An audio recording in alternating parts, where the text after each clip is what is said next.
Hey guys, just want to welcome you back for another video. And before I get into today's project, just want to remind everybody, in case you didn't already know, that Dawn at Shiny Silver Treasures has released her latest gorgeous collection, the Fairy Dust card making kit, and it is absolutely gorgeous. I am just in love with all the stuff in this kit. I've already used like 3/4 of it. It's already gone, and I made so many things already with it. But in any case, I'm trying not to go off on a rabbit hole.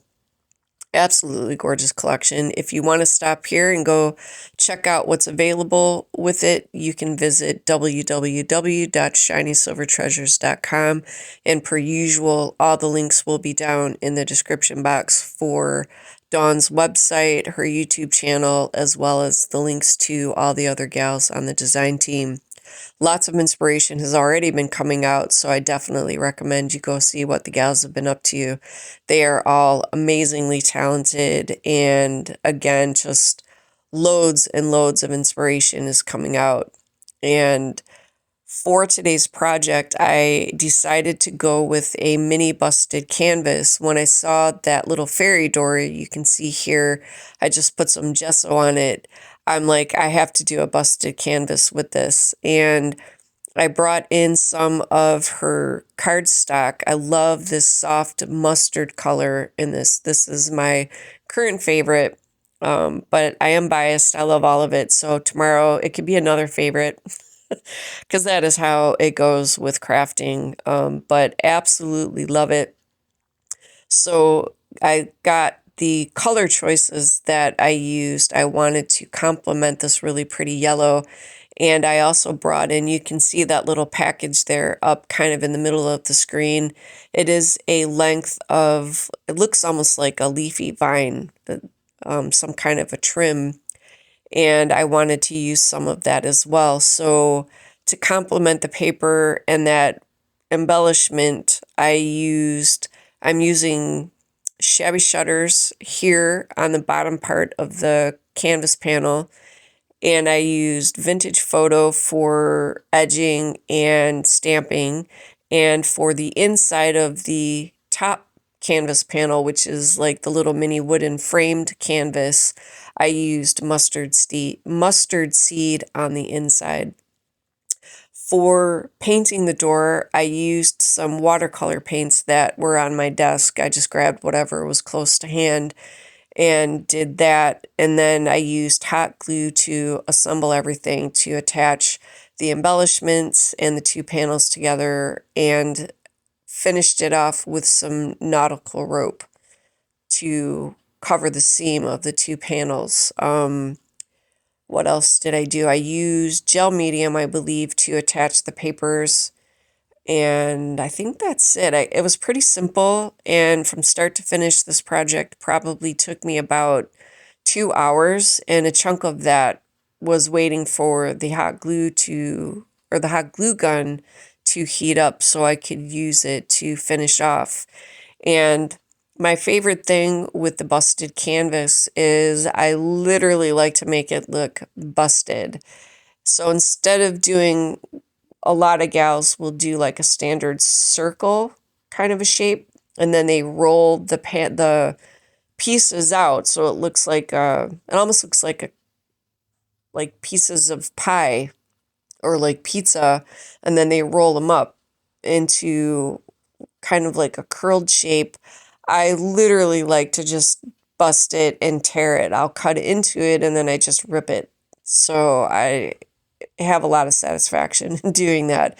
Whether it's the bigger ones that I've been learning how to make or these small ones, it is equally satisfying. But I do use the hot glue to keep the sections that I tear open, so then you can see the focal point, which again is going to be the fairy door for this project. And I need to get some more. I got to go back to Dawn's website and see if I can find some more of the fairy door, because one is not enough. I'm just saying. So again, I don't want to get too far off, and I do apologize. My voice is a little extra rough and ready. Allergy season is already off to a hella start, And if you are suffering too, I am so sorry. It is just demented for whatever reason this year. So that is basically it. It's a pretty straightforward little project. And if you haven't tried it out yet, I could recommend going with a small set of panels to put together, just because it seems like the more space you have, the harder it can be to feel, or not to feel, but it can be harder to know how to fill it all in, if that makes sense. So let me just recap. Fairy Dust Collection is now available. I don't know of any promos at this time, but if anything changes, I will update the description. All the links, of course, are down in the description, and when I am done with this voiceover, I will tip the rest of it to music. And I also reduced the speed because I had a lot of footage. I did speed this up 2 times, but I'm trying to keep it to a minimum where I can, because I know some of you have commented that the speed up videos are really hard to watch and it hurts your eyes. So I am going to try to introduce the lower speeds like this. Hopefully this should not be too bad for your eyes. Let me know in the comments how that is for you, for those of you that struggle with the sped up videos. And I am also working on putting out more tutorial normal speed, if you want to call it that, like live speed or whatever content as well. I do have another video coming up where I did test out a few techniques I wanted to try, but I don't want to get into that here, because again, today the focal point is this absolutely gorgeous and crammed kit for the fairy dust. Definitely had a lot of fun with this. And like I said, I've already used like 3/4 of it. So, yeah, just love it. And I really do need more of these little fairy doors because they are so cute. So anyway, all right, that's my spiel. I'm going to tip the rest of this to music. Links are down below. You can visit www.shinysilvertreasures right now if you want to go check it out. And as always, you guys, thanks so much for watching. If you benefit or you get any benefit from these videos, if I am helping share ideas with you and pay what I'm learning forward to you guys, do me a favor if you would and drop a purple heart down in the comments section below. That way it gives me some kind of feedback that, these are entertaining, or I'm able to help share new techniques and stuff that you've never tried before. So that being said, take care, you guys. Stay safe, and I will definitely be seeing you in the next video.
silver, come sit a while with me. Here in the twilight singing, here in the evening breeze. Here tonight I'll be waiting, come sit a while with me.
If you're interested in some more content, here's a couple videos you might want to check out, and I will catch up with you in the next one.